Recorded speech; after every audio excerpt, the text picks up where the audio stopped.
Hello. Topper exam channel में आपका स्वागत है बच्चों।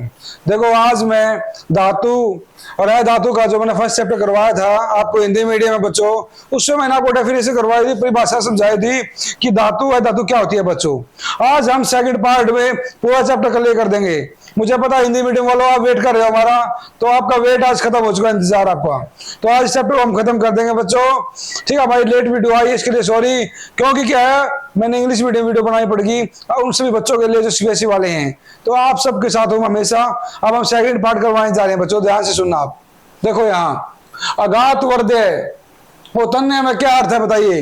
तो पहला है अघात वर्ध्य क्या होता है। अघात होता है किसी पर थोड़ा मारना, किसी पर चोट मारनी, उसे बोलते हैं अघात वर्ध्य।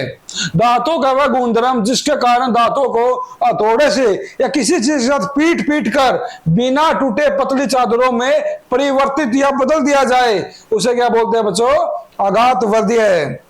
सेकंड है तन्य, धातुओं का वह गुणधर्म जिस कारण उन्हें खींचकर पतली तारों में बदल दिया जाए, परिवर्तन करना, बदलना, ठीक है, ये दोनों एक ही चीज बात है बच्चों, उसे क्या बोलते हैं तन्य। क्या बोलते हैं तन्य बच्चों।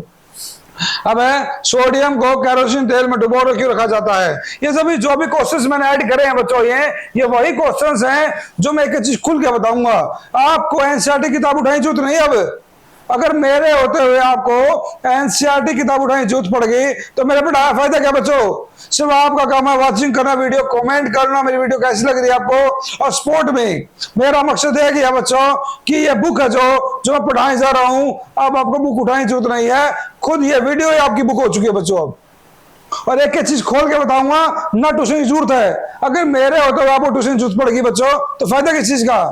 अब मैं तुम्हारा पैसा ट्यूशन में नहीं लगने दूंगा, एक एक चीज खोल के बताऊंगा आपको बच्चों। देखो आगे, सोडियम को केरोसिन तेल में डुबोकर क्यों रखा जाता है। आपने देखा हुआ कि केरोसिन तेल को सोडियम में रखते हैं हम डुबोकर, क्या कारण है और देखते हैं बच्चों। सोडियम तथा पोटेशियम को केरोसिन तेल में डुबोकर रखना, तो क्यों रखना भाई, कि सोडियम एक अत्यंत सक्रिय धातु है। सक्रिय क्या होता है, वो किसी धातु भी घुल सकती है, तैयार रहती है, जो वायु में रखने पर ऑक्सीजन से क्रिया कर कर सोडियम ऑक्साइड बना देगी। सोडियम ऑक्साइड का मतलब क्या बना देगी, NO बच्चों, अंडरस्टैंड। और पानी के साथ क्रिया कर कर यह बना दी सोडियम हाइड्रोक्साइड। सोडियम हाइड्रोक्साइड कैसे बना दी बच्चों, ये NaOH, क्या ये सोडियम हाइड्रोक्साइड।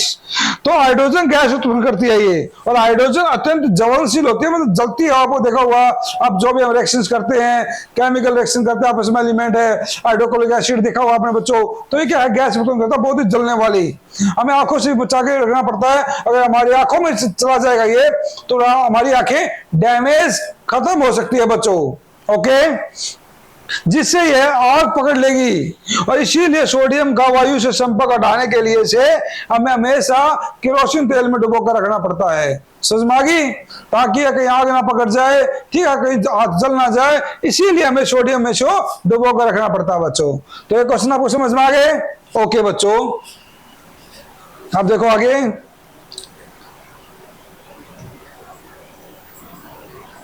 जिंक को आयरन सल्फेट के विलयन में डालने से क्या होता है। बड़े अच्छे क्वेश्चन हैं। जो जिंक होता है उसको आयरन सल्फेट के विलयन में डुबो दिया जाए तो क्या होगा। बड़ा अच्छा क्वेश्चन है। जब जिंक को आयरन सल्फेट के घोल में डाल दिया जाएगा तो जिंक आयरन सल्फेट के घोल से आयरन को विस्थापित करते हैं। विस्थापित क्या होता है, आयरन हट जाएगा बच्चों। क्या हो जाएगा, आयरन हट जाएगा बच्चों। और हटने के बाद क्या हो जाएगा, देखो आपको समझाता हूं मैं। ये मैंने बीकर ले लिया, यहां मैंने क्या कर दिया, FeSO4 कर दिया, और यहां फिर मैंने क्या कर दिया बच्चों, जिंक डाल दिया। क्या डाल दिया बच्चों, जिंक। तो जिंक डालने के बाद क्या हो जाएगा, ये आयरन को विस्थापित कर देगा। विस्थापित होने के बाद क्या हो जाएगा बच्चों, ये हो जाएगा ZnSO4 हो जाएगा, और यहाँ Fe है जो वो बाहर निकल जाएगा। तो उसे बोलते हैं विस्थापित, अपनी जगह से हट जाना या अपनी जगह को चेंज कर लेना, बदल देना, उसे बोलते हैं बच्चों विस्थापित, ओके। मैंने फर्स्ट लेसन में आपको समझाया था विस्थापित का मतलब क्या होता है बच्चों। तो क्या हो जाएगा, जो आयरन सल्फेट का हरा रंग फीका होता है, और जब ऐसा इसलिए होता है क्योंकि जिंक आयरन की अपेक्षा अधिक अभिक्रियाशील है। मतलब जिंक क्या है, आयरन से ज्यादा अभिक्रियाशील है, जल्दी क्रिया करता है, कहने का मतलब ये है बच्चों। इस क्रिया को इस प्रकार भी प्रदर्शित किया जाता है Zn Zn2 प्लस आयंस, ये देखो तो ये क्या है, देखो यहाँ बच्चों Zn प्लस में FeSO4 हुआ है, तो इसमें जिंक मैंने डाला तो ये जिंक क्या है, सल्फर रिएक्शन कर गया और Fe को बाहर निकाल दिया।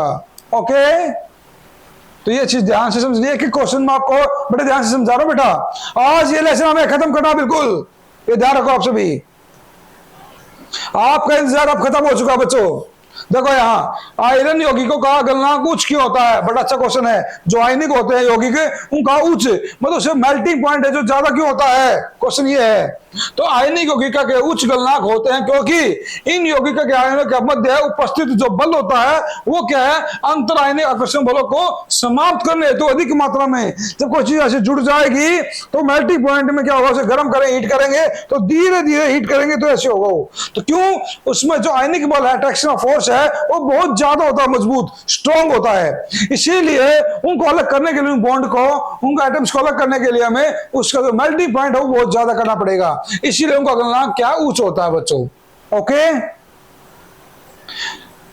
कमेंट करो, वीडियो को लाइक करो, शेयर करो। बार फिर कह रहा हूं आपको बच्चों, क्योंकि एक ही चीज आपके लिए लेकर आ रहा हूं। अब आपको ट्यूशन लगाने की जरूरत नहीं है, हर क्वेश्चन आपके पास है, किताबों की जरूरत नहीं रही आपको, क्योंकि मेरे होता किताबों की जरूरत पड़ेगी तो फिर कोई फायदा मैं पढ़ाने का। सिर्फ आपके लिए लाया हूं मैं फ्री ऑफ कॉस्ट। अब आपको कहीं घूमने की जरूरत नहीं है, ना किसी टीचर का इंतजार है कि कोई टीचर हमें पढ़ाएगा, नहीं, कोई जरूरत नहीं है। मेरे होते हुए आपको ट्यूशन की जरूरत ही नहीं रही। बस सभी सब्जेक्ट आपको इस चैनल टॉपर एग्जामिनर चैनल में करवाए जाएंगे, एक एक चीज आपको करवाई जाएगी, बिल्कुल ध्यान से। अब खनिज है, इसका गैंग है, इसको इसकी परिभाषा एक ही नंबर में क्वेश्चन आते हैं बच्चों। देखो पहले खनिज, धातु युक्त पदार्थ, जो ऐसे पदार्थ जिसमें धातु होती है उसे बोलते हैं धातु युक्त पदार्थ। जिसे धातुएं विविध विधियों द्वारा प्राप्त किए जाते हैं उसको क्या बोलते हैं बच्चों, खनिज। अयस्क, जिस खनिज से धातु प्राप्त करना सरल होता, आसान और आर्थिक रूप से लाभदायक हो उसे क्या बोलते हैं बच्चों, अयस्क। नेक्स्ट है गैंग, पृथ्वी से निकाले गए अश्कों के साथ अवांछनीय, अवांछनीय होता है मतलब जो अशुद्ध पदार्थ होते हैं जो साधनों में आ जाएं तो उसे बोलते हैं गैंग बच्चों। क्या बोलते हैं, गैंग। अब आगे है, दो धातुओं के नाम बताएं जो प्रकृति में मुक्त होता कहीं भी मिल सकते हैं, उसे बोलते हैं बच्चों मुक्त, कहीं भी मिल जाए तो ऐसे पदार्थ बताओ आप। तो सोना है, अब प्लेटिनम है। Au से क्या बनता है बच्चों, सोना बनता है, Pt से प्लेटिनियम बनता है। इसको हम प्रकृति में कहीं भी मिल सकता है हमारे को। धातु को उसके ऑक्साइड से प्राप्त करने के लिए किस रासायनिक क्रिया का प्रयोग किया जाता है, धातु को उसके ऑक्साइड से प्राप्त करने से हमें किस क्रिया का प्रयोग करना पड़ता है। बड़ा अच्छा क्वेश्चन बच्चों, बड़े ध्यान से। सक्रियता श्रेणी में निम्न स्थित धात्विक ऑक्साइडों को जब गर्म करेंगे हम तो धातु की प्राप्ति होगी, और इससे क्या होगा, जो सक्रियता श्रेणी के मध्य में जो धातु है वो ऑक्साइड को कार्बन के साथ गर्म कर कर वो धातु प्राप्त की जा सकती है। इसीलिए क्वेश्चन क्या है बच्चों, ध्यान से, तो उसे क्या बोलेंगे, अपचयी क्रिया। क्या बोलेंगे बच्चों, अपचयी क्रिया।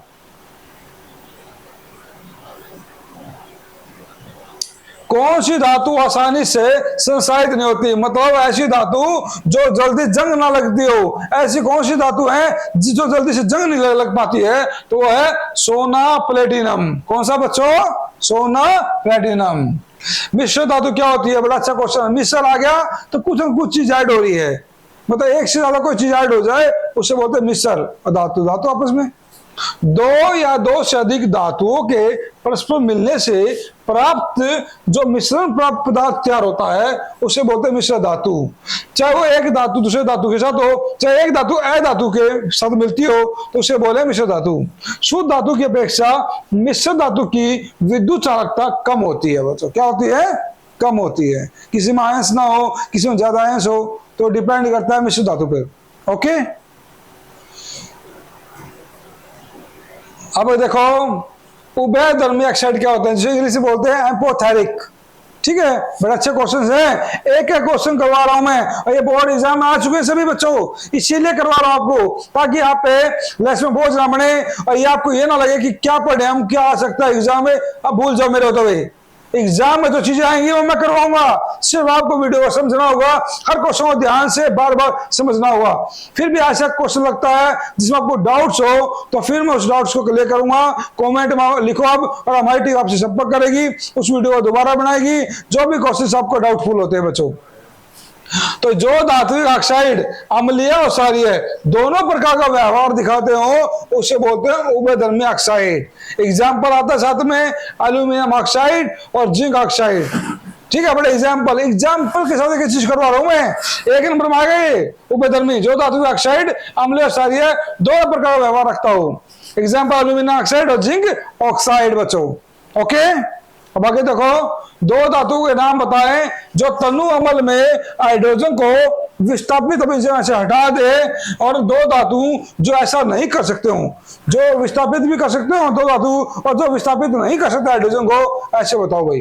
पहला बताएंगे हम जो क्या है तनु अमल से विस्थापित कर देंगे, जिंक और आयरन। कौन सा बच्चों? जिंक और आयरन। बड़े इंपॉर्टेंट क्वेश्चन है कि बच्चों ध्यान से बुक में से गाइड में से एक चीज निकाली हमने, ताकि क्या क्वेश्चन बन सकते हैं, क्या आ सकते हैं। अब आपको ये टेंशन नहीं लेने की कि कौन से क्वेश्चन आएंगे, क्या पढ़ूं, कैसे पढ़ना, नहीं भूल जाओ आप। मेरे लिए छोड़ दो चीजें, सिर्फ आपको ये पढ़ना है जो मैं क्वेश्चन दे रहा हूं वही चीजें आएंगी आपके पास। अब आपको एक्स्ट्रा क्वेश्चंस पढ़ने की जरूरत नहीं बच्चों। देखो आगे, जो विस्थापित नहीं कर सकते वो कॉपर और मरकरी। कौन से बच्चों? कॉपर और मरकरी क्या कर सकते हैं? ऐसा नहीं, विस्थापित नहीं कर सकते हाइड्रोजन गैस को। ओके बच्चों, वीडियो देखो, कमेंट में लिखो, कोई भी डाउट्स है उसको क्लियर किया जाएगा बच्चों। लोहे को जंग से बचाने के लिए दो तरीके बताएं, बड़ा अच्छा क्वेश्चन है। या तो ग्रीस, आपको पता है जब नया लोहा लेकर आते हैं तो जो खेतों में देखा होगा ट्रैक्टर जो चलाते हैं, जो औजार होते हैं, आपको पता है इस बातों का, वो बहुत चमकीली होती है कोई चीज आती है लोहे की, लेकिन वो धीरे धीरे नमी में धीरे धीरे वो जंग लगना शुरू हो जाता है। तो जंग लगने से बचाने के लिए हमें क्या करना पड़ेगा बच्चों? ग्रीस की तय। तीसरा दोस्त लोहे पे तेल लगा दो या फिर ग्रीस लगा दो, या फिर क्या करो एनिमल सेलोइस रबर रंग रोगन कर दो। आपने पता हुआ जो गांव में देखे अपने रंग रोगन कर देते हैं, ठीक है, कोई ब्लू कलर का कोई लाल कलर का पेंट करते हैं हम। तो पेंट करने से क्या होगा, जो उसकी ऊपरली सतह है वो जंग लगने से बच जाएगी, वो ढकी जाएगी। ढकने से क्या होगा, उसके ऊपर वो पेंट है जो या फिर जो ग्रीस है वो उसको नमी को नीचे नहीं आने देगा, लोहे के अंदर नहीं आने देगा, जिससे क्या होगा वो जंग लगने से बच जाएगा और हमारा लोहा खराब होने से बच जाएगा बच्चों। ओके, ये बहुत सारे उदाहरण ऐसे ऐसे आपने देखे हैं गांव में, आप देखते हुए बच्चों। ओके, आपने तांबे के मलिन बर्तन को नींबू या इमली के रस से साफ करते अवश्य देखा होगा। तो यह खट्टे पदार्थ बर्तन को साफ करने में क्यों प्रभावी हैं? आपने देखा होगा, गांव में देखते हो आप बच्चों, या कहीं भी शहरों में देखते हो आप सभी बच्चों कि भाई खट्टे पदार्थों से क्या होता है, उनकी जो तली होती है, नीचे वाला सरफेस होता है, वो इतना साफ हो जाता है दोस्तों कि मतलब बिल्कुल चमकने लग जाता है हर चीज। तो देखो आप, या अपने माँ बहन है, जो भी अपने माता पिता है, हम इन चीजों आप देखते हो सभी, तो वो चीजें क्या करती हैं आप देख रहे हो, उनसे सीखने को मिलेगा आपको भी कैसे बर्तन साफ करती हैं। मलिन तांबे के बर्तन पर जमी हुई कॉपर कार्बोनेट की परत नींबू या इमली के रस में उपस्थित अम्लों को सिट्रिक अम्ल से अभिक्रिया कर बर्तन से हटा देती है, और हटाने से क्या होगा, वो बर्तन इतने साफ हो जाएंगे कि आप जब वॉश करोगे धोगे तो चमकने लग जाएंगे। यही कारण है नींबू इमली के रस से मतलब इस तांबे के बर्तन को साफ किया जा सकता है बच्चों। ओके, कमेंट में लिखो फटाफट कोई ऐसा क्वेश्चन जो आपको समझ में नहीं आया है। देखो, वॉच करो वीडियो को, एक एक चीज को बार-बार समझो। जो भी आपके यूनिट टेस्ट आते हैं, यूनिट टेस्टों में भी लेसन काम आएंगे। जो आपके यूनिट टेस्ट होते हैं, मंथली होते हैं, या फिर आपके जो सितंबर में एग्जाम्स होते हैं, दिसंबर में एग्जाम होंगे या बोर्ड एग्जाम होंगे, हर क्वेश्चन आपको मतलब इन्हीं में से आएगा। कोई भी क्वेश्चन बाहर से नहीं आएगा, ये मेरी गारंटी है आपके पास। एक भी क्वेश्चन बाहर से आ जाए तो मुझे बता देना एक बार बस।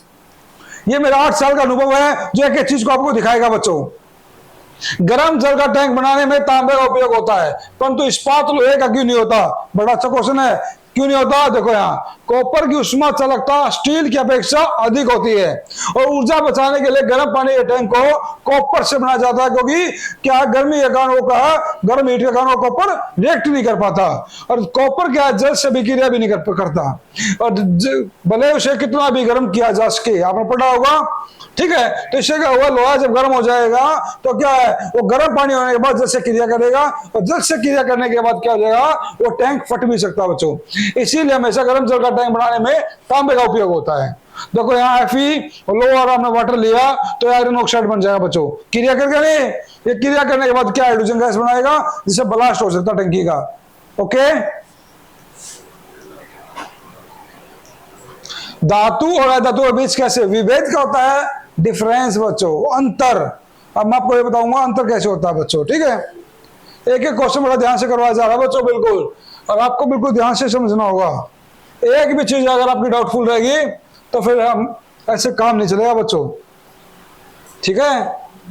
अब मैं पूरी उम्मीद करता हूं कि आपको एक चीज समझ में आ रही है, कहीं भी कोई डाउट्स नहीं है। मेरा इरादा यही है कि आपके पास कोई डाउट्स ना रहे, ठीक है, मेरे होते हुए। देखो इसमें अंतर बताता हूं धातु और अधातु में। धातु सामान्य ताप पर ठोस होती है, परंतु केवल पारा क्या होता है, मरकरी, जो थर्मामीटर में आप देखते हो, तो उस ताप पर तरल अवस्था में रहता है, बिल्कुल लिक्विड में रहता है। तरल क्या होता है, लिक्विड में बच्चों। अधातु सामान्य ताप पर 3 अवस्था में जाती है, 3 आपको पता होगा, बर्फ के रूप में ठोस, पानी के रूप में लिक्विड और पानी को उबालेंगे तो गैस के रूप में।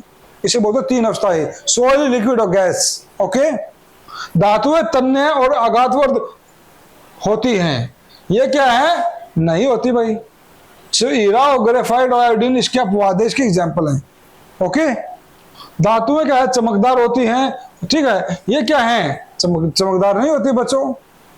धातुएं उष्मा विद्युत की सुचालक क्या होता है, इनसे बिजली गुजर जाती है इनके अंदर। ये क्या है, ग्रेफाइट और गैस कार्बन को छोड़कर सभी धातुएं कुचालक होती हैं। मतलब ग्रेफाइट और गैस कार्बन के जो उनमें से बिजली गुजर सकती है और बाकी जो है धातु बची वो कुचालक हैं। ओके, बिल्कुल एक चीज मैं ध्यान से बता रहा हूँ, धातुओं का जो गलनांक और कंपनांक है वो अत्यधिक होता है, मतलब ज्यादा होता है बच्चों, और यहाँ क्या होता है, कम होता है। इनके डिफरेंस आएंगे 3 पॉइंट के आएंगे, फिर भी मैं एक्स्ट्रा करवा रहा हूँ, एक चीज करवा रहा हूँ ताकि आपको कम से कम 4 पॉइंट्स तो होने चाहिए बच्चों याद। डिफरेंस चर्चा अंतर चर्चा याद होंगे तो आसानी हो जाएगी आपको, ठीक है। बिल्कुल ध्यान से पढ़ना को। धातु अधिकांश क्या होता है, कठोर होती है। सोडियम और पोटेशियम चाकू से काटी जा सकती है। मतलब चाकू से कैसे, ऐसे आपको मतलब डायग्राम के साथ समझ में आएगा। आपको मैं इमेज भी दूंगा ताकि आपको आसानी से समझ में आ जाए चाकू से कैसे कटती है। ओके, अब देखो यहाँ इनकी कठोरता अलग अलग होती है, किसी ज्यादा किसी कम होती है बच्चों, ये चीज है। हीरा क्या है, जितने भी धातु हैं सबसे कठोर होता है। आपने पढ़ा होगा कि सबसे कठोर धातु कौन सी है, धातु हीरा बच्चों। धातुओं का जो अपेक्षित घनत्व है वो अधिक होता है और ये सोडियम पोटेशियम को छोड़कर, इसमें धातुओं का जो ताप है प्राय वो कम होता है बच्चों। धातुएं अपारदर्शक होती हैं, ठीक है, ये गैसीय अधातु पारदर्शक है, इनमें से देखा जा सकता है, और अपारदर्शक होता है जिसमें से देखा ना जा बच्चों। ओके, घबराने की जरूरत नहीं है बच्चों, कमेंट करो, वॉच देखो, वीडियो देखो, शेयर करो। आपके आसपास जो भी बच्चे हैं 10th क्लास के बोर्ड के हैं उनको शेयर करो वीडियो, ताकि उनको भी ट्यूशन की जरूरत ना पड़े और ये चीजें वीडियो उनके भी काम आ सके, ठीक है। हमारा मकसद यही है कि अब ये ट्यूशन घर पे आ चुका आपका, वो भी सिर्फ फ्री ऑफ कॉस्ट, अब आपको कहीं जाने की जरूरत नहीं है।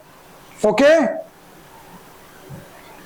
अब देखो मिश्र धातु किसे कहते हैं बच्चों, ये मैंने पढ़ाया हुआ था, आपके पहले भी आ चुका है। किसी धातु का किसी अन्य धातु या धातु के साथ मिलाकर बनाया गया जाए पदार्थ, उससे क्या बोलते हैं, मिश्र धातु। एग्जाम्पल आपने पढ़ा हुआ, जैसे टांका में कलाई और शीशे का यूज होता है, ठीक है। उदाहरण के लिए स्टेनलेस स्टील हो गया, टांका पीतल हो गया, कांसा हो गया, ये सब मिलावट है धातुओं की। इनसे कुछ बना है, पीतल से, ब्लैक मेल से कुछ बना है, स्टील से कुछ बना है, तो इसे बोलते हैं मिश्र धातु बच्चों। ओके, अब अच्छा है, मिश्र धातु का उपयोग कहाँ होता है बच्चों, ये 3 नंबर में आता है। मिश्र धातु किसे बोलते हैं, मिश्र धातु के उपयोग बताओ, बड़ा अच्छा क्वेश्चन है बच्चों ये। तो मिश्र धातु का उपयोग होता है कठोरता बढ़ाने के लिए। लोहे में कार्बन की मात्रा मिलाकर स्टेनलेस स्टील बनाया जाता है जो लोहे से अधिक कठोर होता है। सोने में तांबा और चांदी में शीशा, सोने में तांबा होता है बच्चों और शीशा में, चांदी में शीशा मिलाने से क्या होता है बच्चों, सोने में तांबा और चांदी में शीशा मिलाने से इसकी कठोरता अधिक मजबूत हो जाती है। घरों में आपको शीशा लगा हुआ है, आप चेक कर सकते हो, खिड़कियों में भी, आप स्कूलों में देखा हुआ अपने बच्चों, तो शीशा कठोर करता हो, ठीक है क्या। शक्ति बढ़ाने के लिए काम आता है, इस्पात होता है, लोहे के रूप में डोलियम है, ये मिश्र धातु को कठोर बनाने में काम आते हैं। संसाधन होता है जंग लगने से बचाना, जैसे स्टेनलेस स्टील है, लोहा है, जिंक से बनी हुई मिश्र धातु होती है। जैसे आपने देखा हो ये ग्रिल लगी होती है ग्रिल घरों में, तो ये भी क्या करती है, चमकती है, इनमें कभी जंग नहीं लगता बच्चों, ओके। इसीलिए तो वो होता है स्टेनलेस स्टील। ध्वनि उत्पन्न करने के लिए तांबा और कली से बनाई गई मिश्र धातु वो होती है बेल मेटल होती है, जिसमें अधिक ध्वनि उत्पन्न होती है, टन टन की आवाज आती है बच्चों, ऐसे, ओके। गलनांक कम करने के लिए रोज मेटल मिश्र धातु होती है, जिसका गलनांक बहुत कम होता है। कलाई और शीशे से बनती हैं। ऊंची से सच में डालने के लिए, रंग परिवर्तन के लिए, कोई भी आपको सिर्फ 3 पॉइंट करने हैं। ये 3 नंबर क्वेश्चन आएगा, मिश्र धातु होती क्या है, इसका उपयोग बताओ, तो आपका 3 उपयोग कर लो, काफी है। एक भी क्वेश्चन आपका नहीं कटेगा बिल्कुल भी, एक एक आंसर आपको करवा रहा हूं मैं ताकि आपको दिक्कत ना आए। धातुओं की अभिक्रियाशील क्रम का वर्णन कीजिए। अच्छा क्वेश्चन है, अभिक्रियाशील क्या होती है, स्टेप टू स्टेप। सभी धातुओं की अभिक्रियाशील की दर अलग, भिन्न भिन्न क्या होता है, अलग अलग होती है। जैसे कुछ धातु सोडियम हो या पोटेशियम हो या कैल्शियम हो या आदि, यह अत्यधिक क्रियाशील है। यह धातु ऑक्सीजन से संयोग कर ऑक्साइड और हाइड्रोजन की अभिक्रिया कर यह हाइड्राइड बनाती है बच्चों। क्या बनाती है, हाइड्राइड। और कुछ धातुएं अपेक्षाकृत कम अभिक्रियाशील होती है, जैसे लोहा जिंक आदि। और कुछ धातु ऐसे होते हैं बिल्कुल ही कम क्रियाशील है, ठीक है, जैसे सोना चांदी। धातुओं की अभिक्रियाशील उनके इलेक्ट्रॉन देने की प्रवृत्ति को दिखाती है, कितने इलेक्ट्रॉन्स वो लेती है और कितने इलेक्ट्रॉन्स वो खोती है, ओके।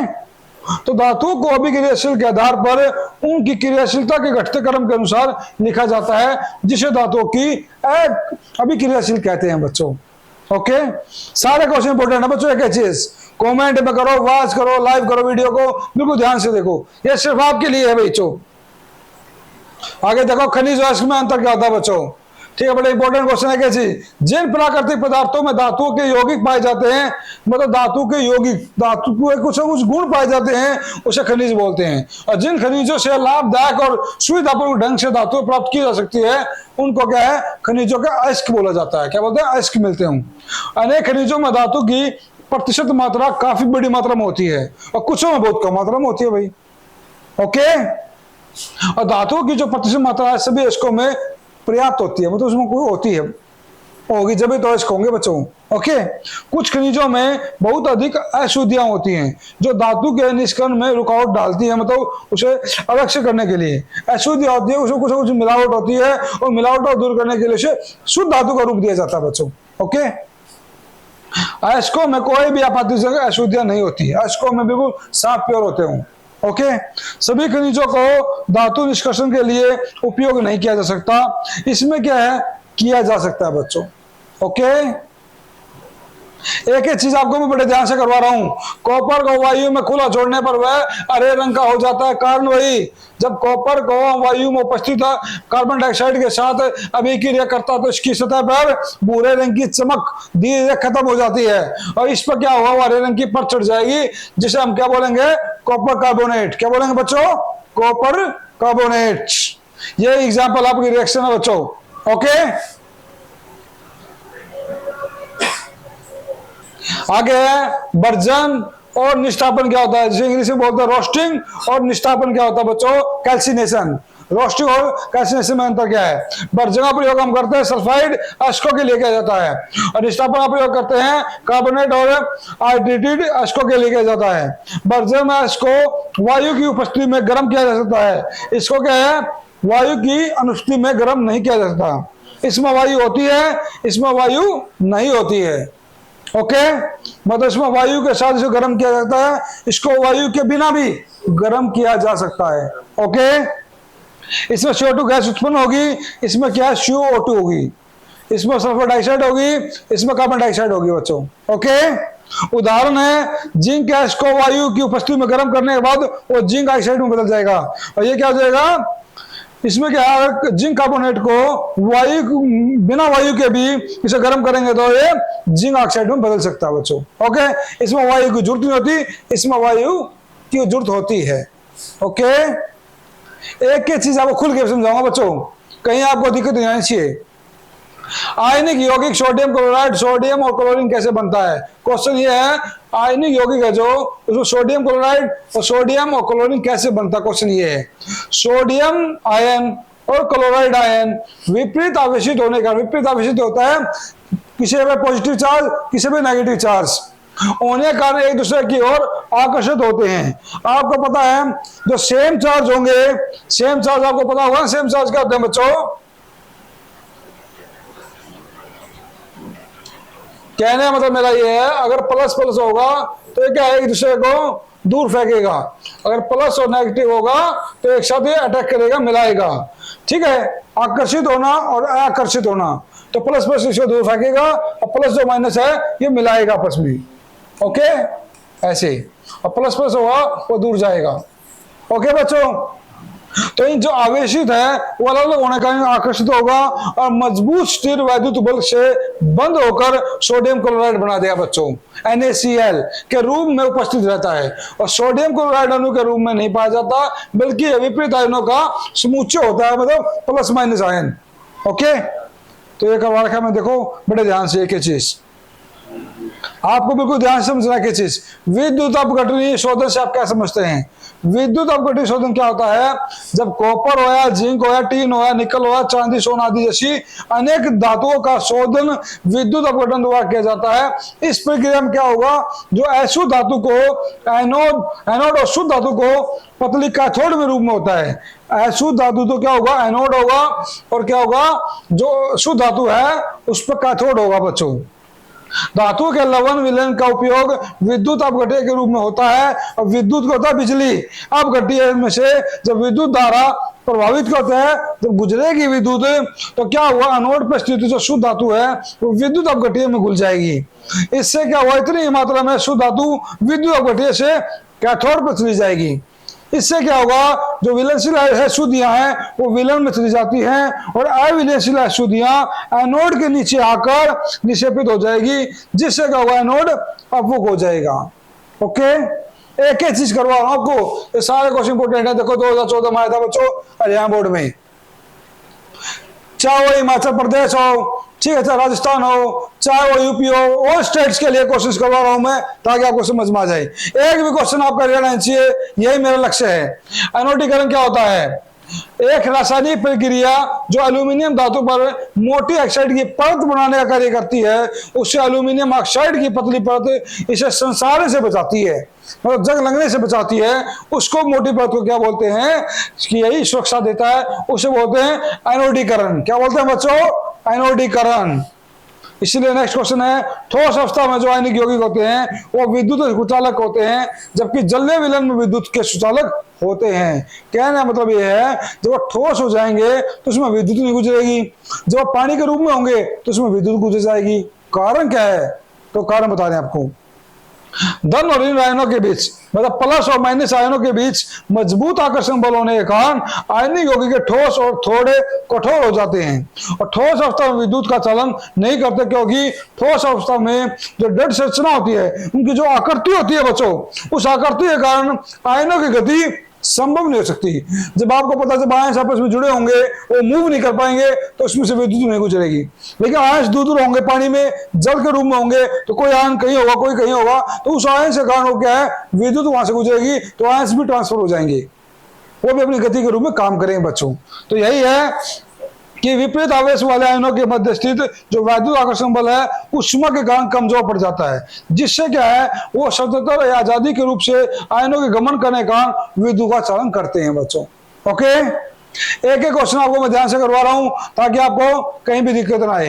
ये लेसन कंप्लीट हो चुका है बच्चों। जितने भी क्वेश्चंस थे मैं सारे क्वेश्चन ऐड कर दिए हैं धातु और अधातु लेसन में। इन क्वेश्चनों से कोई भी चीज बाहर नहीं आएगी, ये मेरी गारंटी के साथ है। इस वीडियो को वॉच करो, शेयर करो, लाइक करो और कमेंट करो बच्चों, ये वीडियो आपको कैसी लगी है। ओके, थैंक्स बच्चों।